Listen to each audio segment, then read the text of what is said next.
Building Men is brought to you by Finish the Race Apparel, FTRapparel.com, the creators of all things building men, and by Become Stronger Industries, become-stronger.com, the creators of handmade steel maces, hammers, and other badass equipment. I had billboards in Times Square. I had national commercials out. You were in Beyonce's video, right? I was in jumping. Destiny Child jumping video. I was in the Joe Stutter remix video. All of a sudden, at the height of that, that's when I got busted. Then I went to prison. I was like, so this is what greed does. And this is what, when you let your ego get the best of you, when you're not doing things with integrity.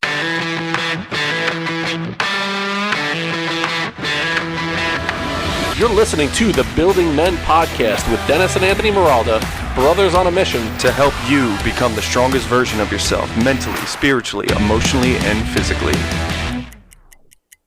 Welcome to the Miralda Minute, brought to you by Corona Premier. Today, I'm joined by the legend, Arnold Schwarzenegger, to talk to us about the importance of protein. Arnold, let's hear it. Anthony, where do I begin?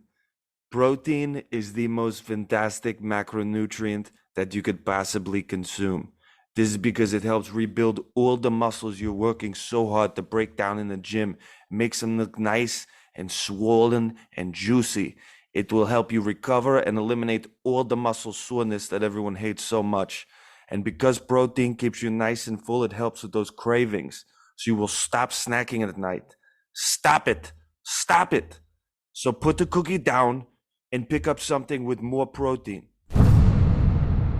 Welcome back to the Building Men podcast. It's interesting. Every once in a while, I have a guest on the podcast that there's some magic that happens in a serendipitous way.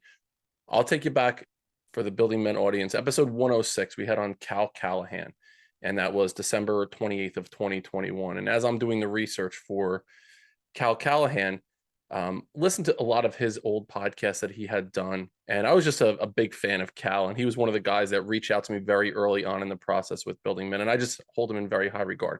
So as I'm doing research for my interview with Cal, I come across an interview that he did on his podcast, The Great Unlearn, episode 47, on January 20th of 2021, with the guest that I have on today.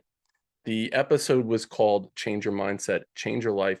I remember listening to that episode, being in awe of the story that our guest today had to tell.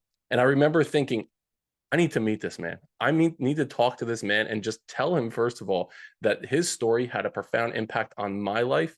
And I knew we were going to meet eventually, and I knew I was going to have an opportunity to talk to our guest today. So he is an author. He's a motivational speaker. He's an entertainer. He's a goddamn good dancer. I see him on Instagram dancing. I wish I could have the moves that he has. And he is a freaking superhero. Please welcome Garrain Jones to the podcast. What's up, my man? Yo, that was one heaven of an entrance. Thank you so much. Absolutely, man. And I'll tell you what, the superhero thing I started to think about, and all superheroes have this origin story that they come to us from some level of difficulty in their life. So you hear Iron Man, his original story was he was a prisoner of war and he had to engineer a suit out of scraps. There was Batman, who had to endure the death of his parents right in front of him, and he used vengeance as his method of revenge on evil. And then there's Spider-Man, who was bitten by a radioactive spider when he was living with Uncle Ben and Aunt May, and they turned their pain into some superhero. That pales in comparison. Those superhero stories of Iron Man, of Batman, of Spider-Man pale in comparison to your story, Garrain. And I would be doing the world a disservice if I didn't give you an opportunity in the beginning just to share a little bit about your journey growing up. I mean, if you could just start, you grew up in the Bayou, right? You were down south. Yeah. Tell us a little bit about, I mean, you have some crazy stories growing up. If you could share one or two of them with us. I could probably write a book on how crazy my life was by the age of 16 years old. But I will share this. My father was murdered when I was 12. My mom was always working, so she did her best to raise me, but I was pretty much raised myself. My brother was always, he was 4 years older than me, and he'd always picked on me. So I grew up feeling like I was alone. So the only Hmm. type of people that I hung out with were the people that were in gangs, where got into drugs, got into stealing cars and breaking into houses. I was never in a gang, but I ran around, did the same things that they did. And kind of like ABCs turns into words, sentences, paragraphs, books. Well, the ABCs of getting in trouble turns into and it continues to evolve. And that was the ABCs of my childhood domestication of the environment that I grew up around. And so that, led me to getting kicked out of school on numerous occasions, going in and out of juvenile for having 42 felonies in one night, which is every car that I broke into was a felony. And I ended up getting caught for that, going to juvenile for 6.5 months, being tried as an adult by the time I was 15 years old. And let's just say the momentum just kept going, and Yeah. I was breaking into houses, breaking into cars, breaking girls' hearts. And then by the time I was 21 and my first daughter was just born, I was serving a 12-year sentence inside of a French prison. I got out in 2.5 years, and I'm sure we'll dive more into that Yeah. story. And then I spent the next 7 years trying to figure out what I'm going to do with my life, going from couch to girlfriend to girl's house to couch. I'm like, damn. And then the nail that like really split the coffin was me living in my car. And I felt like that the universe was taking everything away from me, my daughter, my girlfriend, my money, the opportunities. um, the one thing they couldn't take away from me was my car. So I just decided to live into my car, not realizing that one day would turn into 1 month, would turn into 6 months, would turn into a year, would turn into 2.5 years living in my car, $200,000 in debt. Girlfriend had just broken up with me. Daughter pretty much disowned me, tried to take my life twice. And here it is, 3:43 in the morning, and I'm crying, screaming, okay, okay, okay. I'm tired of fighting. I don't want to fight anymore. I want to be healthy. I want to be happy. I want to be surrounded by nothing but positive people. I just want to inspire people, and I want to make a bunch of money, but I want the money to represent something that I passionately believe in, that I would do for free. Just show me a sign. Show me a sign. And to close it out, a week later, I'm at a gas station, and a homeless guy comes up to me asking me for money. And I say, you have more money than me, because he had a wad of money. And he said, change your mindset, change your life. The homeless guy says this. So was it a homeless guy, Right. or was it my angel? So it was, I've always heard motivational quotes, which I never believed, but it was something about change your mindset, change your life that hit me like a ton of bricks and really made me think about my whole life. And I don't know if you've seen the movie Sixth Sense. Yeah, remember Oh when yeah. he didn't know that he was dead the whole movie, and as soon as he had the awareness, his whole life flashed before his eyes? Well, when change your mindset, change your life occurred, my whole life flashed before my eyes, and I was like, well, is my life a lie because of how I've been thinking? Change your mindset, change your life. So I trained myself in the past 12 years to do the opposite of everything I would normally do in areas of my life where I wasn't happy. The opposite led me to reading books, to stop chasing women, to stop breaking into houses, to going to leadership and self-development seminars, to like stop being negative and surrounding myself around negative people, and training myself to be around positive, more affirmative people.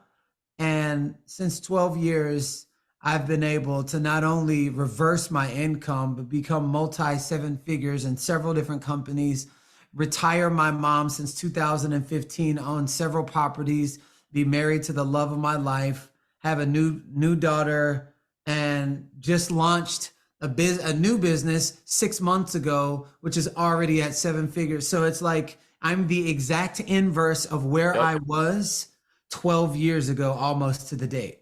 And what you just did, that's the trailer for the Garrain Jones movie. Pretty much the superhero movie. That's the trailer to be able to walk us through. There's so much in that story that I want to unpack, Garrain. And let's start with just the whole, you reverse the way that you were thinking. I'm a big Seinfeld fan. So it was when George Costanza's like, you know what? If everything I'm doing is wrong, then the opposite must be right. So he goes into the diner and he's like, instead of ordering chicken salad on whole wheat, I'm going to have tuna on rye, because that's totally different. And that mindset shift changed his life. You also mentioned Sixth Sense. So I'll use Sixth Sense as the segue. Unbelievable movie. Philly area guy, M. Night Shyamalan. All his movies are just legit. Signs is a great movie. Like, he does it really, really well. If you go back and watch Sixth Sense, there's these little Easter eggs that he throws out there in the movie, that every time there's some emotion in the scene, the color red will appear. So if you watch the movie again, like, you'll see. Dang, I need to watch it again. Dude, watch it. I watched it when I was younger. Yep. When Bruce Willis is going to grab the door, remember the door to the basement is locked. Like, every time he goes to grab the doorknob is red. When the kid sees the ghost, the red appears. There's some emotion attached to. If he just saw the sign that was there, he would have recognized that he was not alive. But he didn't do it. If you go back and watch it again, you'll see red appear a lot. It's like that reticular activating system in our head. So for you, let's pick out those red moments in your life. As you were going through before 343, you're sitting on the corner of La Brea and Hollywood, and you're in this spot in your Jeep, and you're like, what is it? Like, what's the next thing for me? There were these little red moments that were happening in your life that at the time, Garrain, you didn't realize that they were difficult for you, but they were leading you down this path of where you would eventually be, where you have this angel in front of you in this moment, right? So pick out it could be you had an experience where you had a near-death experience, where at that time you're like, how could this happen to me? But it could have turned into something. So pick out a moment or two in your life where at that moment you're like, this is it. How could I ever get over this, to where that became something that propelled you into your future? Well, I'll tell you, so I am a big advocate for just like moving your body, and I would always, even while I was living in my car, I would always motivate people at the Runyon Canyon, which is a canyon in Los Angeles, and I would work people out for free and just motivate them. It just made me feel good to make other people feel good. And I'd go there all the time. And then my girlfriend at the time, she wanted to go to Santa Monica Stairs, which was like an hour away. Plus it was raining, plus it was traffic. I'm like, why do you want to go an hour away? That's so far out of the way. It's like, why don't we just go to Runyon Canyon? It's 1 block away. She was like, I don't want to go to Runyon Canyon. I was like, well, I don't want to go to Santa Monica Stairs. It's out of the way. It's like, why do you want to go out of the way? And she just kept pressing. And I'm just huffing and puffing. And I was like, fine, we'll go to Santa Monica Stairs. So I'm huffing and puffing the whole time there, get there. And this is something I never would have done if I didn't like actually listen. I get there, and then 5 minutes after I'm there, some guy was handing my girlfriend at the time a flyer about a beach workout. And I'm like, who's this clown? This is when I was really insecure. So anybody that I thought looked better than me, I would like really try to defend my position. Yeah. And then I walked over there, and he told me about what was going on. And I was just like, yeah, whatever. And I rip it up. I rip up his card. I didn't get another card. And I ended up like leaving and asking my girlfriend at the time, why were you talking to him? And, oh, he was inviting me to this thing. Well, a day later, after she went back out of town, because she lived in Florida at the time, she went back out of town. I was at the gas station with my last $2. You couldn't even get gas, 1 gallon for $2. So the gas at that time was like $4.39. And Um, you know how you like there's like quarters and pins that fall underneath the seat? Yeah. I just remember seeing like a card underneath the seat while I was pumping gas. I'm like, wait a second. That's this guy's business card that gave me this business card to my girlfriend. It's in the driver's seat. My girlfriend hadn't been in the driver's seat. Why is this card underneath the driver's seat? Didn't make sense to me. And I'm like, and I pick it up and I go to rip it again. I'm like, why is this card here? So let me call this guy. Yeah. Actually, I said, let me call this clown. Right. So I called the guy. That guy invited me out to a beach workout. I went out to the beach workout and I was just like, man, what do you guys do? And I just started being inquisitive. And then all of a sudden, he introduced me to what they do. I fell in love with the healthy, active lifestyle, healthy, active community. That was the gateway to my personal growth. That was the gateway to being around other entrepreneurs. And then that was also the gateway to the company that he brought me into, where I ended up earning my first 7 figures within the first 3 years. Wild. It's one of those things. I would have never gone, but she just kept pressing. And then I listened. So surrendering those moments where there might be a larger message out there, and we just need to get out of our own way in those moments. And I hear what you're saying. There's that when, you know, someone that you're romantically involved with is talking to another person, you want to puff up your chest. It's our own ego. It's our own insecurity that's coming out in that capacity. But I'll rip up the card in front of you to show I'm the tougher guy. So the fact that that card appeared, and I mean, I remember having the white minivan with 3 kids, all the shit that you'd find under the seat. That's some scary stuff. So the card, the fact that it was only the card and it wasn't like a cheese sandwich from 3 years ago that you found under the seat. I found that shit under my seat in my house growing up from time to time. So you talked, Garrain, about, you led off with the experience that you had growing up, and you had this big bomb that you dropped on us, that your father was murdered when you were 12 years old, right? Talk about a traumatic experience for a kid to go through at that time. Was that the point in your life where you said you got in trouble, you were hanging out in gangs, you were stealing cars, you got into juvie? Was that the moment where it, you know, the things went on a different trajectory for you?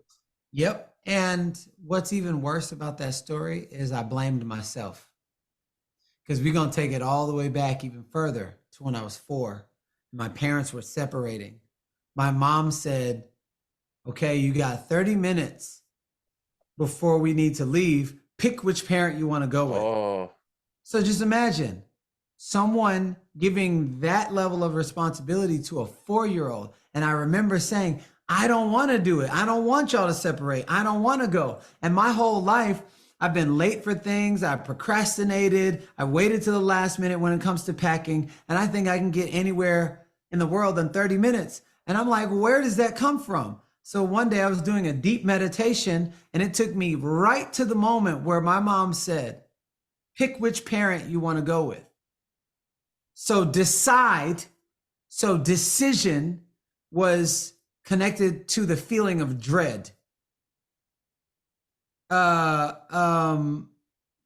on time, it was me choosing to go ahead of time, but in my nervous system was stuck energy of little Garrain saying, I don't want to go. So then I'm going to tie this to my dad. This is why I thought it was my fault. I initially chose my dad.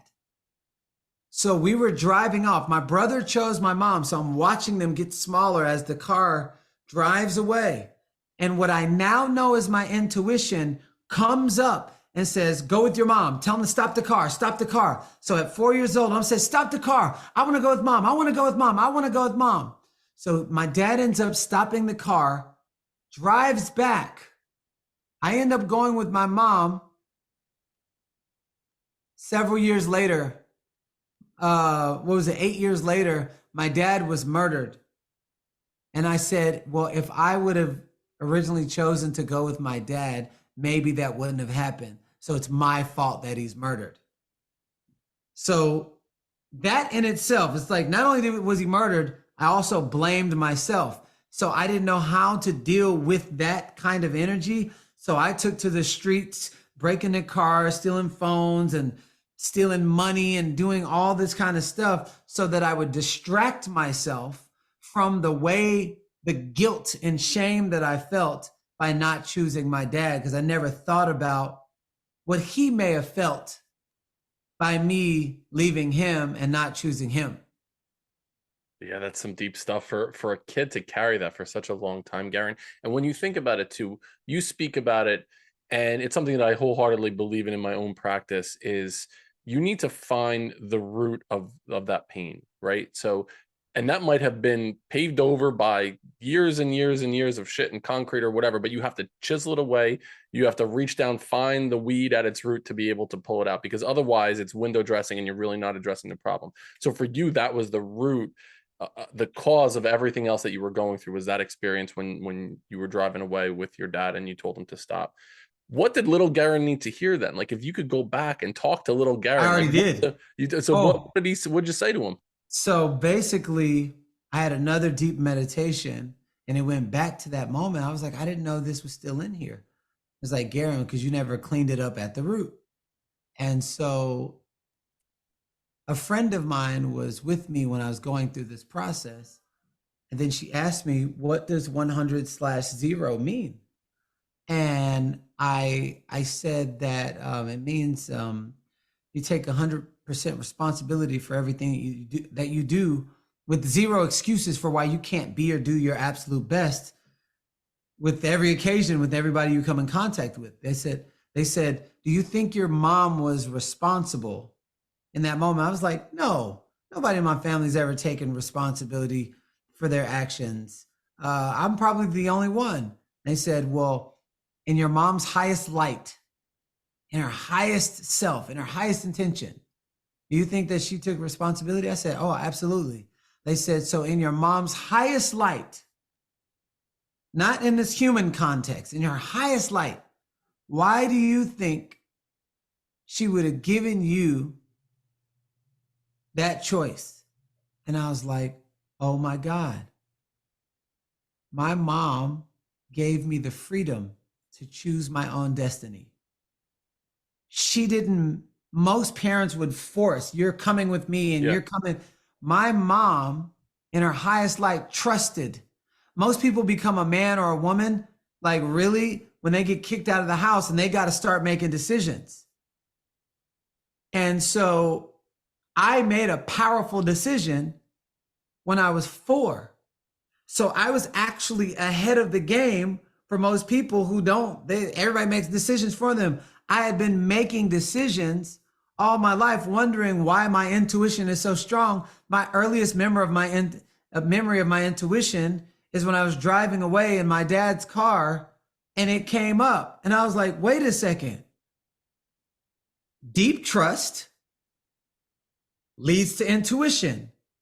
So 10 minutes after I deeply trusted, my intuition was birthed. My mom gave me the power to choose my own destiny. So what I needed to know is my mom, in her highest light, knew what was best. And she knew that I could be a man at 4 instead of at 18. And then when you see how I operate when I'm facilitating and when I'm coaching or when I'm on stage with 55,000 people, they're like, yo, how can you facilitate like that? Look, it takes a level of deep trust. You've been deep trusting since you were 18. So imagine people in the MMA that's been wrestling since they were 4, or somebody who's playing the guitar since they were 4. You can definitely tell the difference. So I've been deeply trusting since I was 4, not when I was 18. So I kind of got the edge on a lot of people who's everybody else has been making decisions for them. So my mom gave me one of the greatest gifts I could ever have, because it's the thing that has led me to impacting millions of people. Right. And that's the ability to trust myself, trust in me being an open channel so that ancient wisdom can flow through me. And all of that started, I believe, when I was 4 years old, in the crux of the scariest decision of my life. During that time, Garrain, I appreciate you telling us that story. During that time, did you hold resentment towards your mom for for making you make that decision, even though like you've come to the conclusion you had an epiphany later on in your life that was one of those core memories that you had, because before you were even developmentally ready, kids at 4 years old are typically not developmentally ready to understand that level of autonomy. And perhaps it was repressed for such a long time that you finally came to the spot like, wow, this was really, really deep. But did you hold your mom? Was there any level of resentment for her in your mind, making you make that decision for a long time? Up until 2 months ago. Okay. Have you reconciled? Have you Oh, had an opportunity? absolutely. Okay. Because as soon as I'm aware, you can't change what you're not aware of, because you can't see the picture while you're in the frame. As soon as I was aware, I'm like, oh my God, I've been dragging my mom inside of these podcasts, and I was like, what is the best way that I can actually honor my mom? Because if I know she did the best she could with what she knew, and in her highest intention, her light, the light of my mom, gave me a gift, the ability to trust. And it's difficult for people to trust people, trust themselves, trust success, and all these different things. And then it just kind of just flows in my life. The intuitions come in. They're like, well, how'd you know that? No, because I deeply trust the voice that comes. I deeply trust the inner universe inside of me. And up until 2 months ago, I've been going in and out of that. But I didn't know what was the sabotage that was happening. What the sabotage was, the little kid who was angry with trusting. So I would go in and out of trust, not knowing where that was actually coming from. It was coming from that moment right there. And since then, my timing, my procrastination, me doing things in the last 30 minutes, that's no longer, that energy is not living in my body. I'm actually making powerful choices, and energetically being with those choices instead of, I hope it'll work. Well, where does this come from? So it was up until 2 months ago. But Wow. anytime I learn an awareness, I share it on every platform, because there's somebody out there right now that's like, oh my God, what if I looked at my mom that way or my dad that way? Maybe I won't be so hard on them, because any resentment that you hold towards anybody is not hurting them. It's actually hurting you. Absolutely. Yeah. And a story that I've been telling myself, I had a significant event in my upbringing, around my parents, around my father more specifically, that even hearing that from you right now is going to encourage me to go back into that story again and think about it from a different perspective. So I appreciate you sharing that with us as well, Garrain. And with your father, it was you're an entertainer at heart, and there was a story that you tell where you're hanging out before your father had passed, and you want to get up and you're going to do Michael Jackson. You're going to do a little Michael Jackson in front of a group. And I at was first, 5 years old. 5 years old. So there's, again, right after that time frame that you just spoke about, and your father basically was like, "No, dude, like you get out there and show your stuff," right? Like, so your Yeah. father, he was one of the people that inspired you to get up on stage a little bit more, so to speak. Building men of character, integrity, strength, compassion, and empathy through coaching, mentoring, professional development, facilitation, and motivational speaking is our mission here at Building Men. To work with me, information is in the show notes on our website at buildingmen.io, or you can send me an email at buildingmencoach@gmail.com. We are here to help you become the strongest version of yourself mentally, spiritually, emotionally, and physically. Now, back to the show. He was the very first person that I can remember who had my back and stuck up for me when it wasn't cool to stick up for somebody. So we were at Christmas holiday, and the kids stand in front of the adults showing off their talent. And I'd never really sang in front of the adults or danced. I was just afraid. And so this was my big moment. I'd go out there. Michael Jackson's Moonwalker came on MTV. And at 5 years old, I started dancing and singing. And everybody was like, boo, Garrain, you can't sing. You can't dance. And then I just remember being crushed. And even amongst all of the alcohol, my dad, he goes, hey, don't you ever tell my son what he can and cannot do. Garrain, if you love it, you do what makes you happy. You do what makes you happy. You love it, you do it. Do what you love. That one piece of philosophy right there is something that I live by, one of the highest values that I have. And it has impacted millions and millions of lives. So I keep my dad alive by honoring this part of his legacy of loving no matter what. Maybe he wasn't like that. So maybe, the divine was flowing through him and used in that moment, same way it happened with the homeless guy saying, change your mindset, change your life.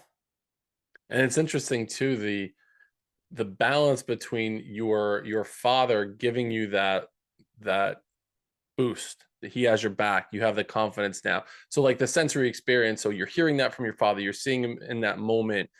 Just the kinesthetic way, the movement piece, the singing, that those five senses. And then with your mom, it was more of the sixth sense, the intuition. You didn't retrieve that until later, but it's really like a full integrated experience. The lessons that your parents taught you within a really short period of time at that early developmental stages in your life. I mean, the way that you got to where you are right now, you took a track from hell. I mean, you went all over the place to get to where you are right now, but it was almost like you knew that you were going to be where you are right now. You just had to figure out how to overcome all the landmines along the way. I asked, it's funny when I said I wanted to be a superhero when I got older. And then I looked up and I'm like, wait a second. I have abs like an action figure. I'm stronger than the average man, human.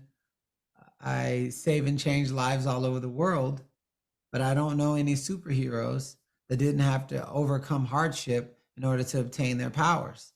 I was like, I'm a freaking superhero. And in the hero's journey, Garrain, there's always that the hero gets to this point and they think, all right, I got this, it's all good, and then they fall back down again.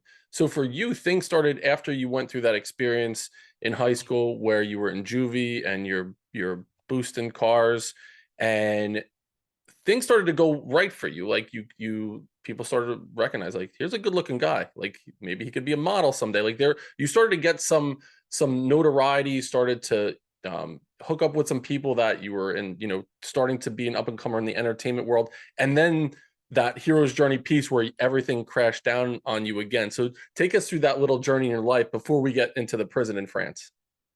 So I started doing modeling, and I was with Ford in LA and Wilhelmina in New York.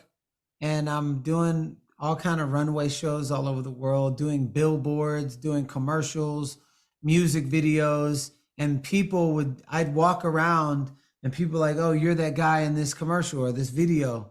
So it was like this little mild celebrity. And, I remember being a little kid and asking my mom to buy me some $125 pair of Jordans. She was like, well, whenever you can make your own money, you can buy whatever you want. Yeah. Well, I never was taught how to make money. So when it came to making that money with the modeling, I wanted to make all kinds of money. I'm like, what's any way that I can make money? And then I got into smuggling drugs. I didn't know exactly that it was like drugs, but I knew it was something bad because all I had to do was drive a car over a ferry, over a border. Then I'd get this money, and I was in Europe the whole time. And so I was doing that while I was at modeling. So at the height of my modeling career, just right before it was about to break, I got greedy. And then my ego was like, oh yeah, I look amazing. But it's even more amazing the way I look when I have more money. And so I would just do anything. It didn't matter what it was, whether it was good or bad. I would do anything to make money. And this is before I learned discipline. I never did personal development, self-growth. I never invested $300,000 in my personal growth per year like I do now. I never did things like that.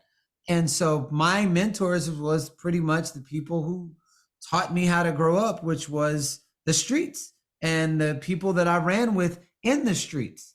And when I say streets, I don't mean like the hood. Like I didn't live in the hood.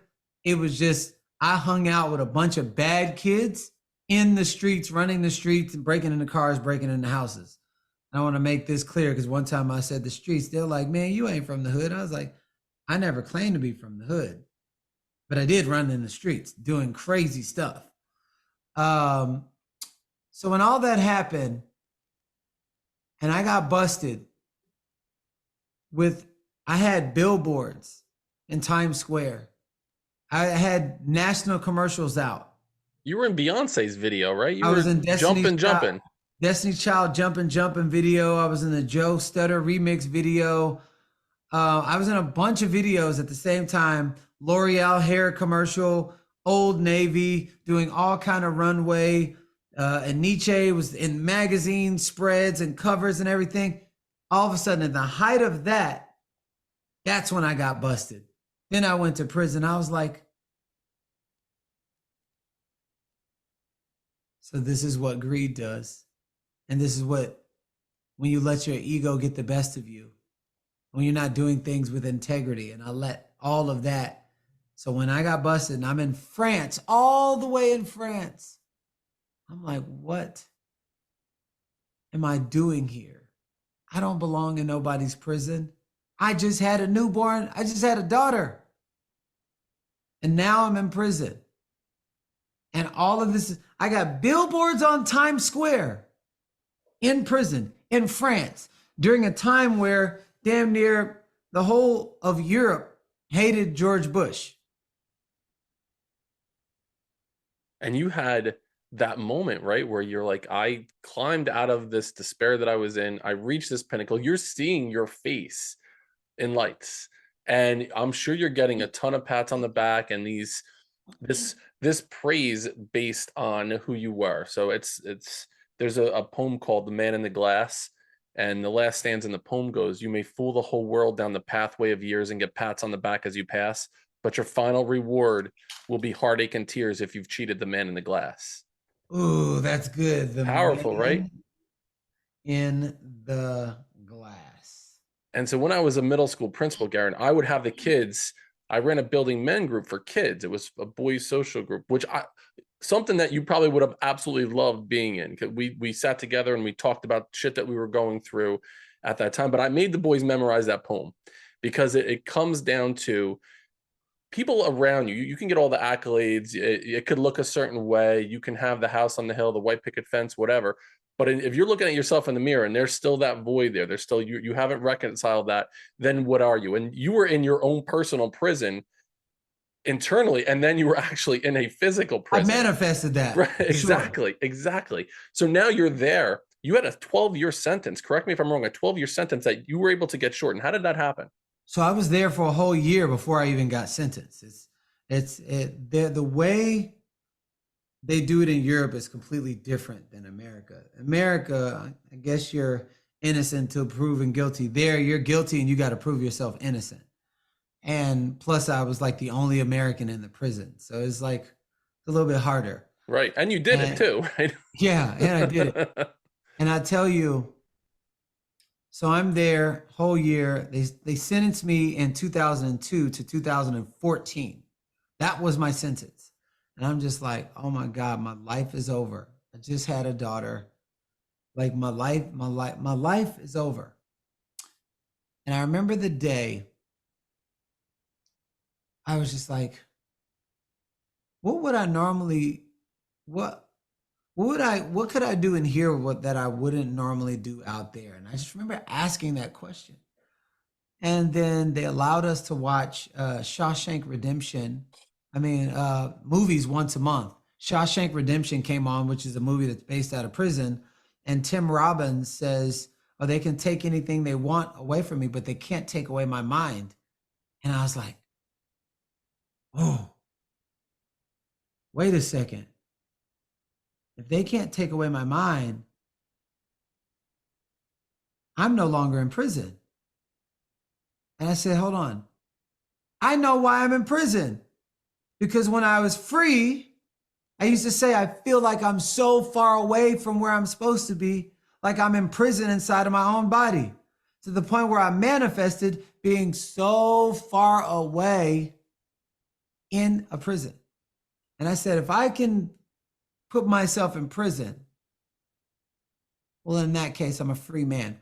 What would a free man do? What would a free person do? What can I do in here that I wouldn't normally do out there? I started with using my non-dominant hand. You know, yeah, I was right-handed. I started using my left hand. And when you write with your non-dominant hand, it looks like a little kid. So I didn't know that's activating the kid brain. And then I started training myself to do everything. I just stopped using my dominant hand and using my non-dominant hand, which activated a different part of my brain. I'm training myself to do that. And then I remembered I love to sing. I remembered I love to motivate people. I love to draw. And I just felt more creative. Well, with that creativity, every time I would sing, an inmate said, "Man, every time you sing, makes me feel like I'm free." But I already felt free because I was doing everything I loved to do when I was a kid.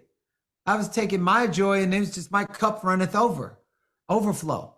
And then I started drawing portraits of other inmates' families, and they were crying, saying, "Thank you. Can I get you anything?" I'm like, "Nah, I'm just happy like you're supporting.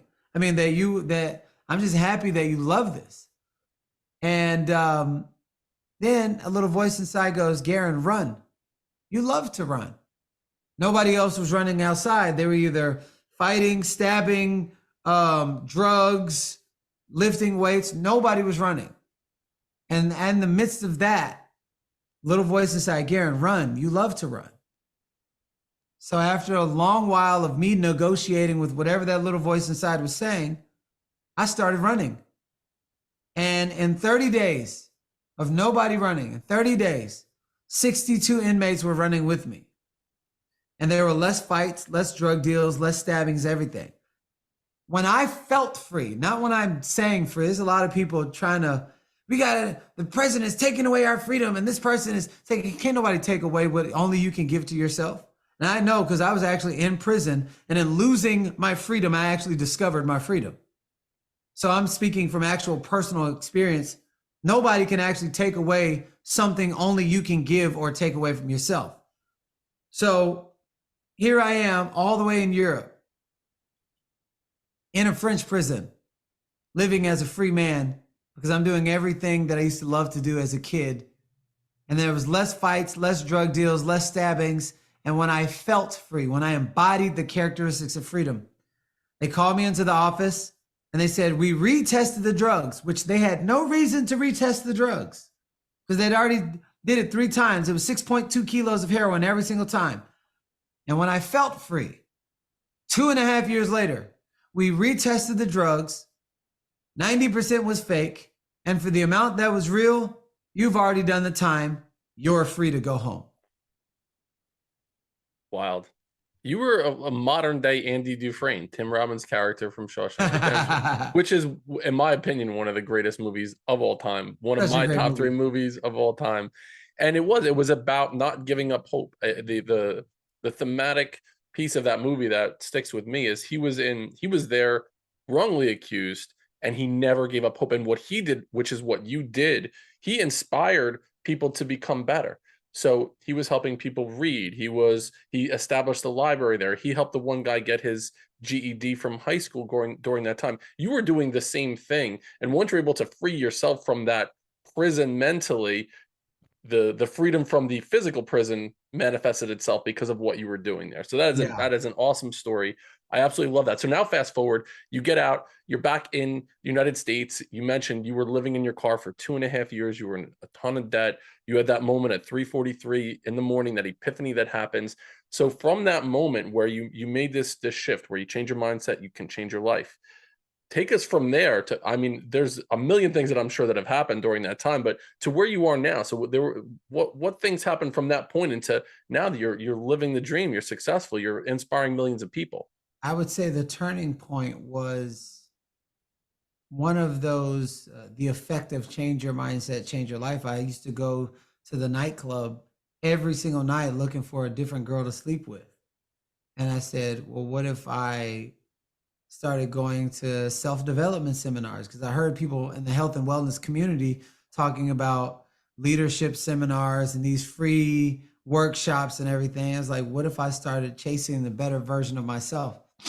And inside of my very first success seminar, guy from the stage was like, successful people are willing to do the things that unsuccessful people won't do.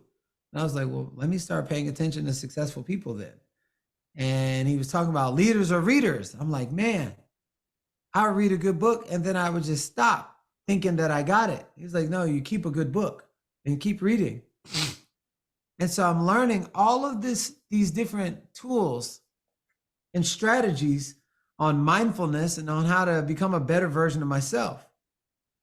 And inside of me continuously reading, I was continuously growing. Like I stopped scrolling, I stopped watching TV. I even stopped listening to music so I can invest all of that time, because energy can't be created nor destroyed. It can only be transferred. So I transferred that same energy that I put in all those things into reading books, applying the lessons, going to seminars, and by way of my community changing my outer community and my inner community, meaning my mind, my body, my soul, that shifting and changing.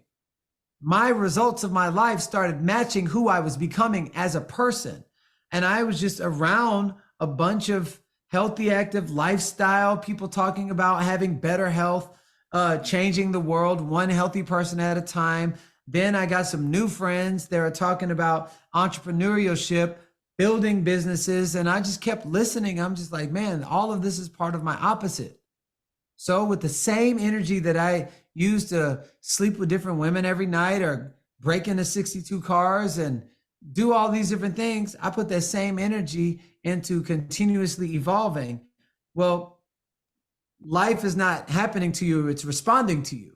So if you become a bigger and better version of yourself and you have a different perspective, and then you start looking at life a completely different way, treating people a different way, apologizing, letting go of resentment, forgiving people for hurting you and harming you, you become a magnetic person. Because everyone, the human body is the most powerful magnet in the world, but most people, they demagnetize themselves with alcohol, with sex, with porn, with insecurities, with guilt, with shame, because that blocks your channel from the divine nature to flow through you, your ideas, your creativity and everything. And so when I started learning about being an open channel instead of clogging my channel and me being stuck and bored and blaming and shaming others and all this other negative talk, I realized that I could actually create and author any kind of life that I want. First, I need to know what kind of life that is, because what I thought was successful, the guy that modeled it for me put a bullet into his brain. He had the car, the girls, the money, and all that. And I'm like, maybe I should rethink what my version of success is. And my version of success is when I look in that mirror and the truth shows up and nobody is around, I'm actually happy with what I see. And I'm proud of what I see. And before I go to sleep at night, and my head hits the pillow, it's peaceful and it's calm. There's no voices in my head.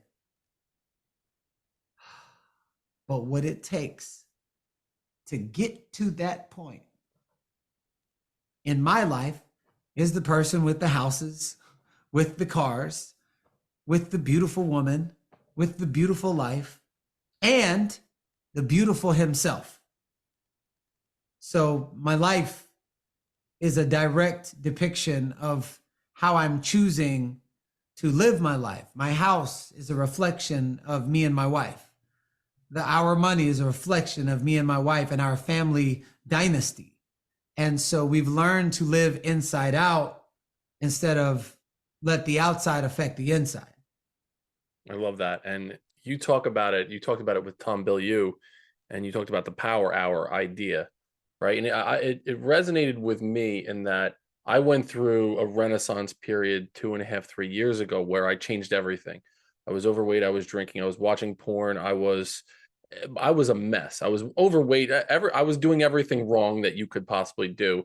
And for me, there was a moment. It was like your 3:43 a.m. moment. Mine was I was driving a car and a song hit me, and hearing that song, there was a line in the song, and it hit me in a different way. And I just decided to change everything. So for me, I went cold turkey on everything, and I just changed everything right away. It was like I went the 180 like you spoke about before. For me, that's what I did in my mid 40s or my early 40s. For you, when you were going through those changes, you mentioned, Garrain, that you were going out to the club and you were looking for a different woman every night. Once you had that epiphany, like, I need to change what I'm doing, was it, I'm going to change one thing? I'm thinking about that power hour idea, that first hour of the day. I'm going to change the time I go to bed at night, or the time I wake up in the morning, or meditating, or whatever it was.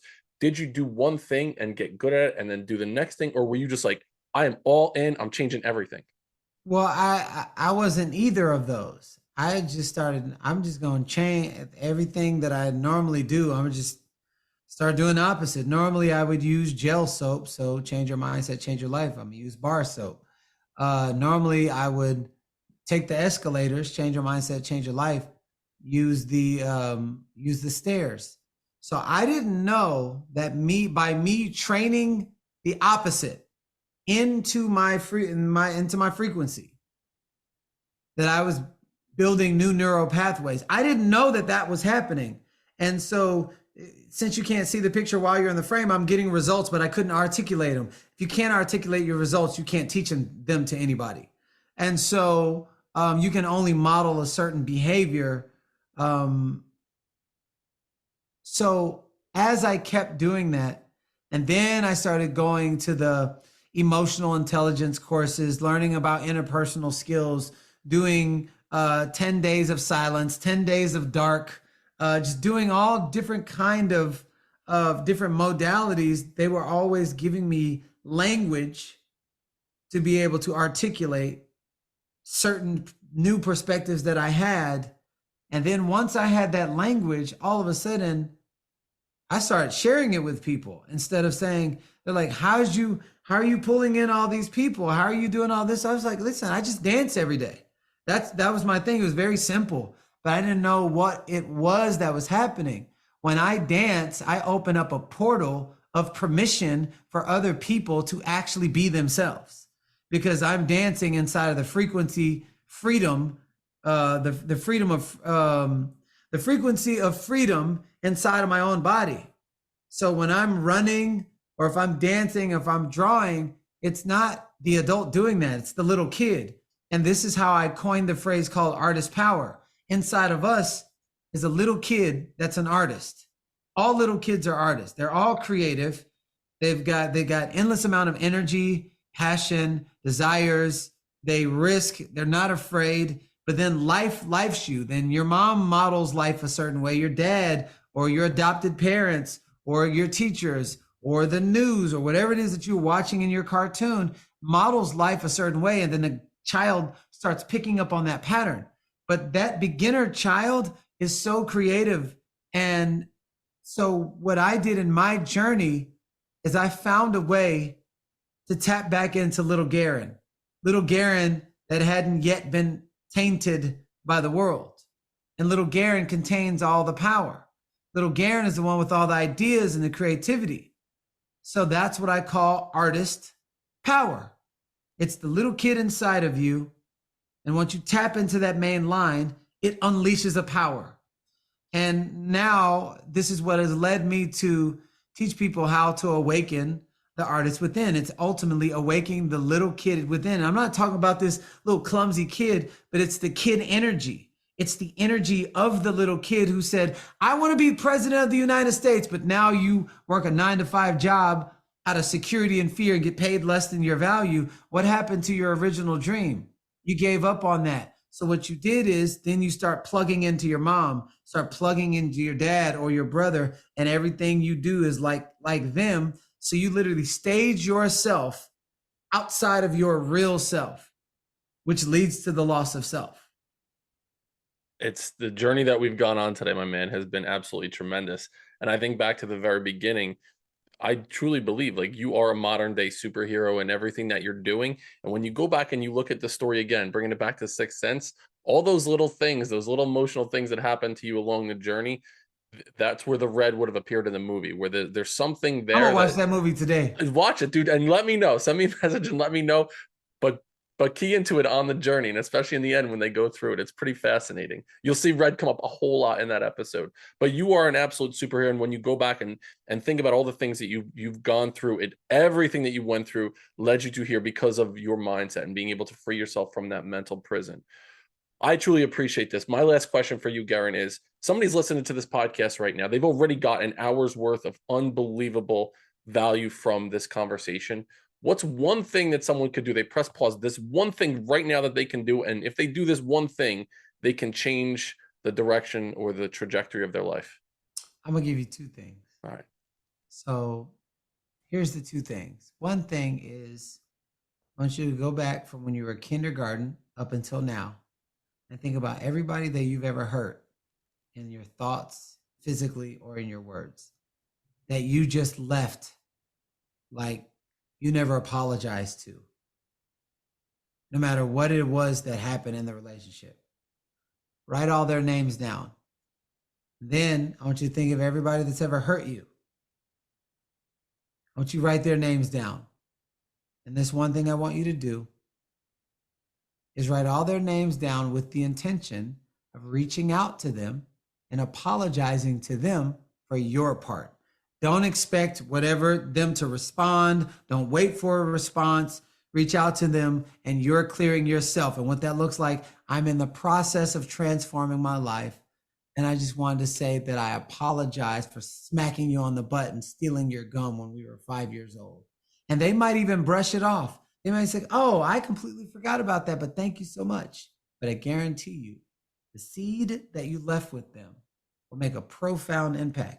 And then some people may not even reach out to you back because people don't remember you. They remember the last way that you made them feel.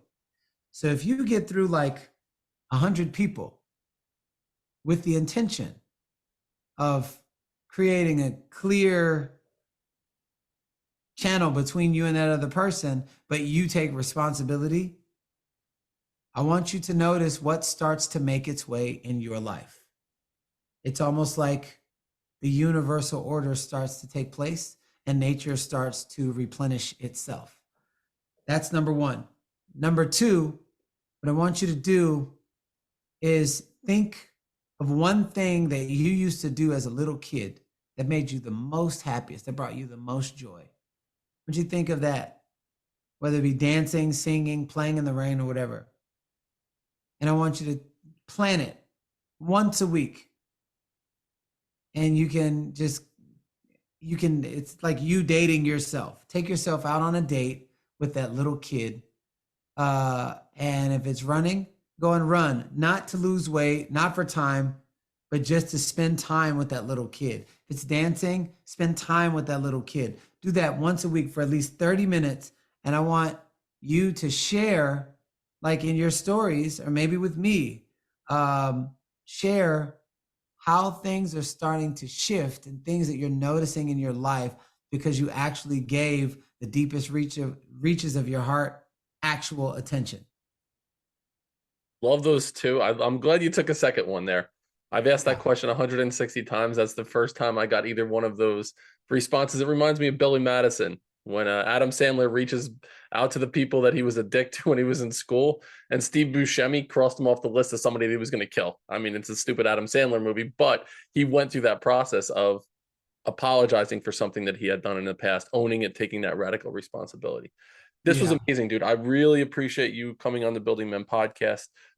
In the future, I'd love to have you on again if you'd like to come back and we can continue your story. I've really enjoyed the conversation. Where can the audience find you? How do we reach out to you, get in touch with you? So you can definitely find me on my website, GarrainJones.com, definitely on Instagram, at Garrain.Jones. And I have a book out called Change Your Mindset, Change Your Life. That's on Amazon right now.